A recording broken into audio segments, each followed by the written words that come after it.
Oh, hi Neil, how's it going? Where is it? Hi, son. All right, you too? Yeah, not bad, not bad.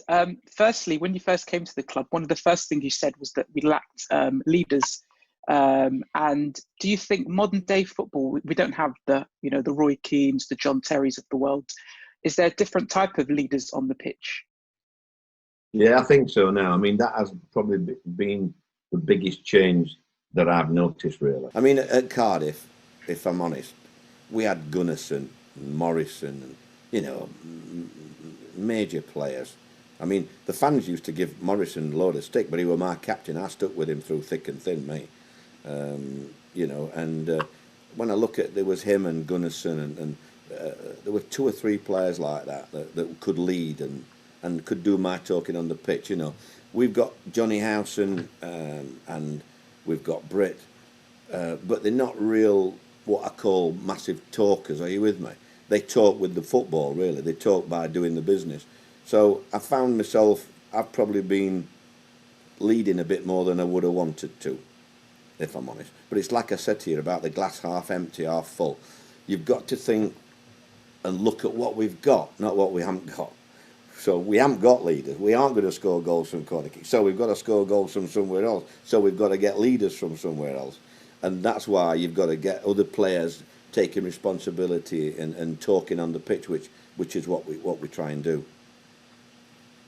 Definitely. And I heard a recent interview with Britt Blonga, and he spoke about, I think one of the questions that he was asked was, are you going to change as a captain? And his answer was that he wasn't going to change. He was still going to be doing the same thing. But do you think if you work as almost like a job like promotion, do you think players should change if they're given the captain's armband, or do you still think they should be exactly the same way without changing what they produce on the pitch? Yeah, I don't think Britt changes. I think Britt's always helped people off the pitch. He's probably helped me a little bit more than he probably done as an individual in the past, where he'd just come train and gone home and things like that. So, I always ask his opinion on all things off the field as well. And he'll tell me if there's something not quite right in the dressing room, and we talk between us. Your captain's got to be right up there with yourself to have any success. And so he's sorted a lot of problems out, and I think he'll have sorted these out anyhow before captain. If he weren't captain. So I don't think he's changed. I think, like you say, I think the thing about a forward having a captaincy, if you have a bad game, it's push your captain. When you're not captain and you have a bad game, nobody says, "Oh, it's just a bad game." So it is, it's easy to criticise. Johnny Howson's a good captain. Paddy McNair's a good captain. They're very similar people. They all care, but they have their own way. They have their own way of talking. You're not going to see Paddy McNair grab anybody by the throat, and Johnny Howson, it'd be a little tap, wouldn't it, with some of them. That's how they are. They're not. That's the way the characters are there. So we have to have leaders in a different way, and I think we are. I think we're doing that. Definitely. And also, we are a club that's renowned for our academy. Now, you've obviously put the likes of Sam Fuller in and Isaiah Jones on the bench this season, as well as given Nathan Wood his first start in the Championship.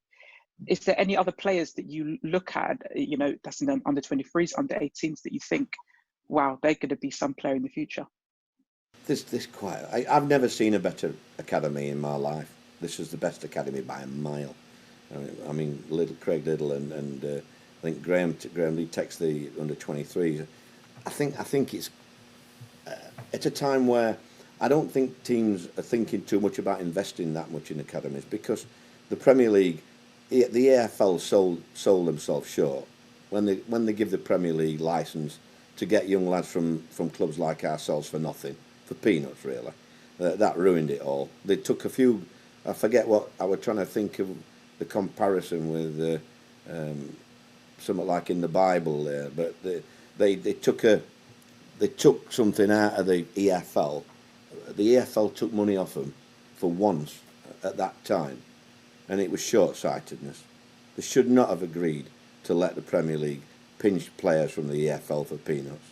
That was the downfall. They saw the silver and they grabbed it, and it was the biggest mistake the EFL have ever done. But up here, because it's not on a limb, but northeasters away, I think you've got more chance of keeping. But I've noticed with the 23s and the 18s, they love it here. That's the difference. Yeah, they've all got agents. They'll all be talking to them, but they all want to get in the first team. I think that's the biggest thing up here. They want to play for the local club. They want to be in the first team. We've got some good lads. We've got, I don't know some of the surnames, me. I just call the midfield lads Hayden and the lad at... Acme. Yeah, Acme then. I like him. I like Dodsey, who's been injured. I like him. I thought he did ever so well at full-back, but he got injured and he's on his way back. Brownie's back fit, who's already in our squad. You've got the lad Burrell, you've got Isaac, and who's I'll have to give some of these a game at Brentford, even though I didn't want it to be as tough as that. But listen, you don't know till you put them in, do you? So we'll have to see it down there. Definitely. And you've also managed for so many years. How reflective are you as a manager? Do you ever go home and just have massive regrets, or do you need people to tell you that you've made a mistake, or do you know when you've made a mistake? I think you know. Well, I don't look at your bloody forums when I've made a mistake. I only look at the forums when we win games. But I think I remember going home after the Preston game. Got home quite late. Sharon asked me what I wanted. I had a nice little glass of scotch, and I remember thinking, not saying it because I thought I daren't tell Sharon, and I'm thinking, what am I doing here at 72? Just got battered at bloody Preston. I'm up here in a rented house with a scotch, and I've got a bloody lovely place in Cornwall, Italy. You know what I mean? That's what you think about. But you can't get down for more than a few hours in management, because it'll kill you if it does. You've just got to think, well, I'm here because I've got a fantastic job. I'm working for a fantastic... That's why I went into it next day. I said what I thought. I woke up about 4 o'clock thinking, what am I going to say to them? They'll all be down, heads will be down, and I knew exactly then. I thought, right, yeah, we've got a fabulous club, fabulous owner, fabulous facilities, fabulous fans. What more do you want? Let's bloody forget that now. Let's get on with, who was it on the Saturday? Millwall. Right, yeah. So, we're very lucky to be up here. So I'm going to enjoy it while I can. Obviously, good health and happiness is... Somebody said to me, what do you wish for? One of the press guys. And I think he thought at Christmas, I was going to say something like 3 points. That's bloody rubbish. I never wish for 3 points. All I wish for is good health and happiness for me and my family. And that's, more important than 3 points. But do I get disappointed? Yeah, of course I get disappointed. The probably biggest disappointment for me this whole season was having to go home after the Norwich game, knowing that we should have beaten, because we were better than them. They never had a bloody shot. And then we lost the game. And everybody expects us to lose. So everybody thought it were, but not to me. And that was the biggest disappointment for me, because we were better than them on the day. And can't wait to play them down there. Another manager that's obviously managed as long as yourself, Harry Redknapp, he's renowned for nearly signing, some of the best players in the world, with the likes of Eden Hazard and Neymar or whatever. He said he's almost signed. Who's the best player that you nearly signed or could have signed throughout your managerial career? Do you know, I wouldn't have a clue, son. I can't think that far back. I mean, I'll give you a name, and then I'm driving home and I'll think, well, why didn't I say him or him or him? Probably the biggest mistake I ever made, and I can't remember which club I was. You'll have to look back at... Anyhow, I have a French player who played for me, a fabulous player, who is an agent now in France, and he knows every player there is. So he helped me. If I get a French player thrown at me by our recruitment team, I will go straight to this guy and tell him, and he'll tell me straight away, gaffer, don't touch him with a barge pole. He's not your kind of player. He's good on the ball, but he doesn't work hard. He's not good in the dressing room. Or he'll say, oh, yeah, if you could. Anyhow, this lad rang me up one day when I was, I think, Sheffield United, I think. He said, I've got a good player for you, gaffer. He said, second division in France. I said, second division in France? He said, yeah.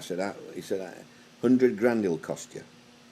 I said, 100 grand, second division, I can't be spending that on a second. Gaffer, he's a good player, this lad. That would Didier Drogba.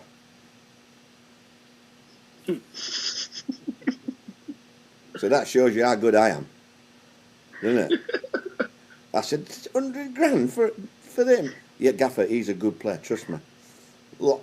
Since then, I've trusted him every time, if I'm honest. I believe everything he says now. But it just shows you, right, his career could have been different. Yes, definitely. On that bombshell, I'll go and I'll let someone else ask you a few questions. So thank you very much, Neil, and have a lovely Christmas. Thank you. David?